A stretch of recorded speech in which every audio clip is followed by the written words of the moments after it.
Now, alongside the Matebook 10 Pro that Huawei launched at Mobile World Congress, they also launched two tablets, the MediaPad M5 8.4 and the MediaPad M5 10.8, which they were kind enough to send me. And since I had a bit of time with them, I figured I would try to do a complete walkthrough. So if you're not familiar, a complete walkthrough is, on this channel at least, where I go through every feature I possibly can on a device, whether that's a laptop or a tablet or a phone or a camera, just so that you are more prepared for everything that it can and can't do if you're looking to potentially buy one. Now, since the devices are very similar, I'm just going to combine them into one walkthrough instead of having two completely separate ones that I just repeat myself over and over again. Really quick, I know I said that there were two devices, but there are technically three. So there's the M5 8.4, then the M5 10.8, and then there's the M5 10.8 Pro. Now, the only difference between the M5 10 and the M5 10 Pro is the inclusion of a stylus, as far as I can tell. All of their specs, dimensions, software, I was even told, are the same. And without further ado, let's get started with the hardware.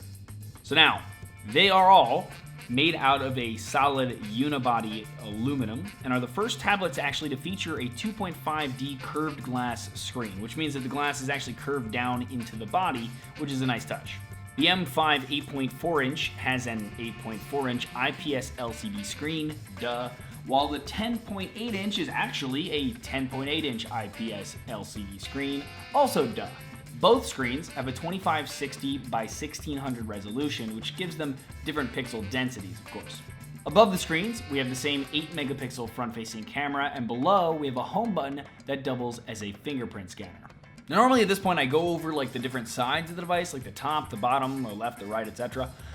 But it seems that, and I'm going to base this on the Huawei logos on each device, that the orientation is technically different. The M5 8.4 inch, it seems, based on that logo, would like you to use it in portrait mode, whereas the 10.8 inch looks more like it should be in landscape. So using that, here's what comes around the devices.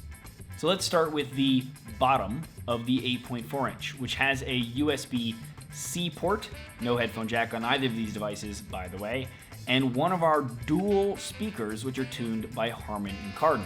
Now at the top of the 8.4 inch, we have the other speaker. On the left, we have just our SIM card slot that also is a micro SD card slot as well. On the right, we have our volume buttons and power button. And on the bottom of the 10.8 inch model, we have two of our 4 Harman & Kardon speakers and our keyboard connector, which we'll get to more in a sec. On the top of that, we have nothing. On the left, we have nothing as well. And on the right, we have basically everything. The USB-C port, the SIM card micro SD combo, volume buttons, and power button. Now in the back of both, we have a 13 megapixel camera with an f2.2 aperture. Now all of the tablets have built-in LTE, Wi-Fi of every variety, and Bluetooth 4.2. And I noticed they both actually have messaging and dialer apps. And I tested it. They allow you to send SMS and also make phone calls using whatever SIM card is in the SIM card tray, which is kind of a rare thing for tablets. They're powered by the Kirin 960 chipset, and they all have 4 gigs of RAM.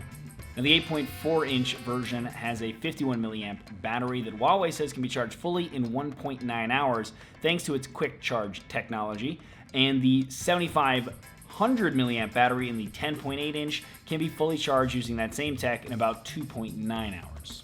The MediaPad M5 Pro comes with the M Pen, as I mentioned. It's an active pen that you can use as a stylus that has 4096 level pressure sensitivity and 2 buttons that are used for erasing, taking screenshots, launching apps, etc.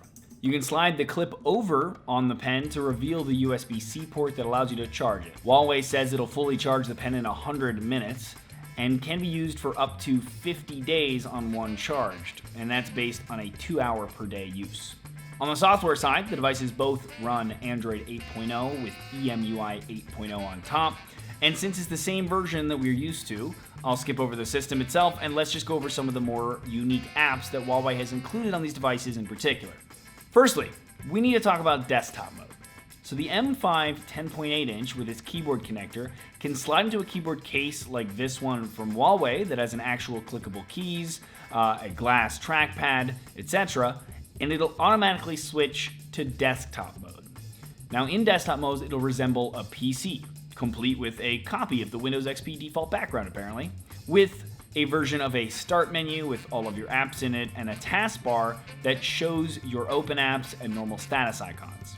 Now tapping on the time will open the calendar app in a movable window, and tapping on the other icons will bring up something that resembles the notification center in Windows 10 that will have all of your quick settings and, yes, notifications. You can also use the trackpad to get a mouse, and apps optimized by Huawei can be turned into windows while the other ones will just open as full screen apps. Now you can always go back to normal Android tablet home screen mode by pulling down the notification shade and tapping the desktop mode icon. And you can use this obviously in reverse to get to desktop mode if you aren't already in it. Now, real quick, let's go through the apps that Huawei has pre-installed. All right, first up we have Asphalt Nitro, which is a racing car game. Then we have Backup, which is a phone backup and restore program, which works for the tablet. Booking.com, which is bloatware that just takes you to Booking.com's website. Dragon Mania, which is a dragon game. Files, their own file explorer that can sort by type of file or location. Gallery, which is their own photo album that sorts photos and videos by albums and locations. HiCare, which is Huawei's customer service portal. Kids Corner, which is an app that actually allows you to lock the entire tablet and hand it to your child. It gives them games and certain other things that are within that kid's corner, but also the cool part about it is that if they try to leave it, it requires a pin. So this way they can't mess around with the tablet. They're kind of locked into this little ecosystem. Then we have Kingdoms, which is a Disney-based game that's kind of like an RPG. We have Mirror, which is a strange app to use as a mirror because it offers basically the same functions as just turning on the selfie camera. Then we have Monster Class, which is also a kids-based game, although it's not the same where it locks you out, but it's just clearly geared towards children where it teaches them, etc. We have Music, which is Huawei's own music player. Notes, a simple note-taking application.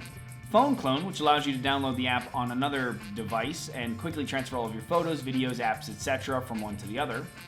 Puzzle Pets, which is a game of some sort. Then we have Recorder, which is a simple voice recording app. Sim Toolkit, which allows you to adjust how the sim is used in the device. Spider-Man Ultimate Power, which is a Marvel-based Spider-Man game.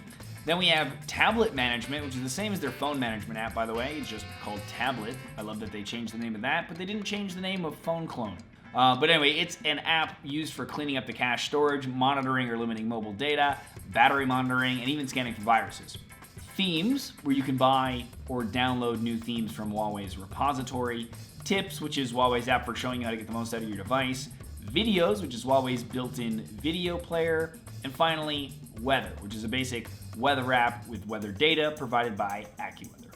And lastly, the M5 8.4 inch seems to come with Office Suite on it, but the 10.8 inch comes with WP Office instead, at least on the models that I have.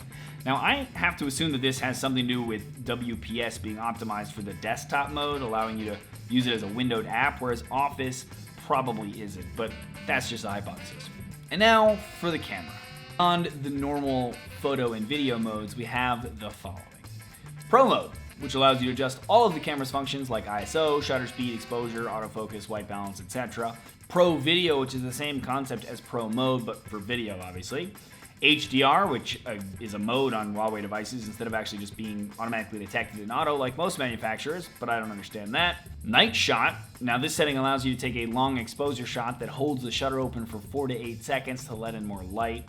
Panorama, which we're used to, that lets you take a wider photo by stitching photos together. Light painting, which allows you to create long exposure photos that you've undoubtedly seen on social media somewhere.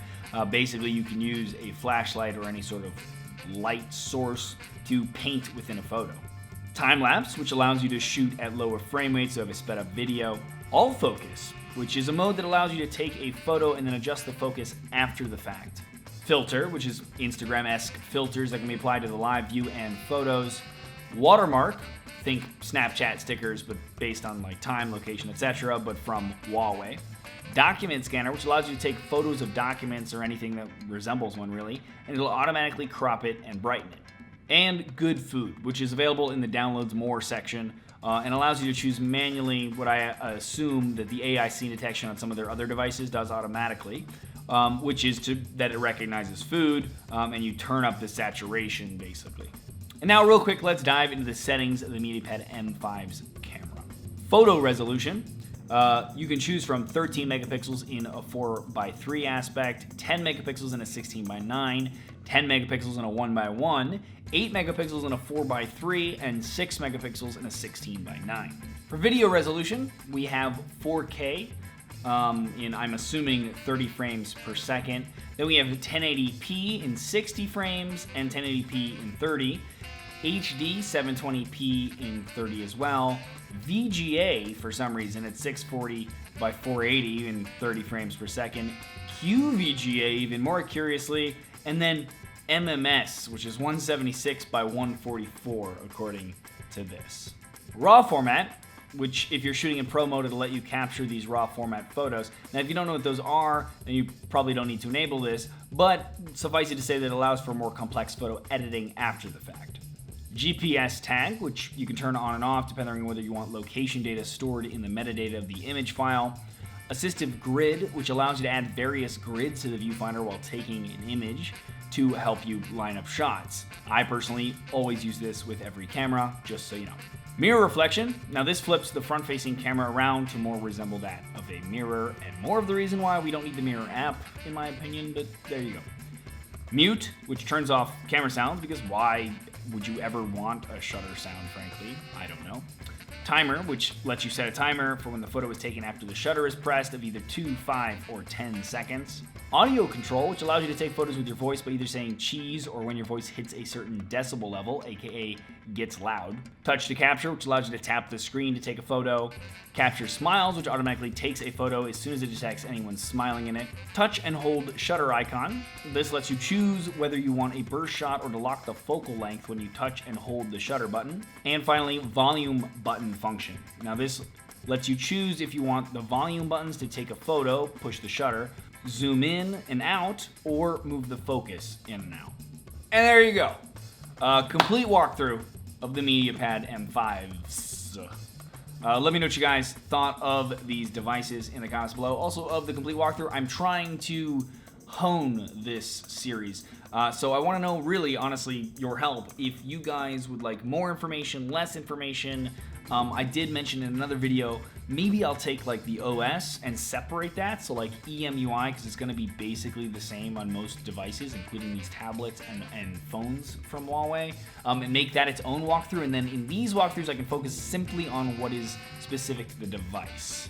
Because I feel like I'm repeating myself, especially when you do a bunch of Huawei devices in a row. They came out with a lot of devices at the same time, sorry. But yeah, let me know what you guys think. Would love to hear from you in the comments below. As always, really do appreciate it. But other than that, if you did like this video, please thumbs up it or share it. It's greatly appreciated. If you really liked it, subscribe to the channel. Would love for you to do that as well. Also, make sure to click the bell next to the word subscribe so you get notified when I do videos if that's something you'd like. As always, though, regardless, thanks for watching.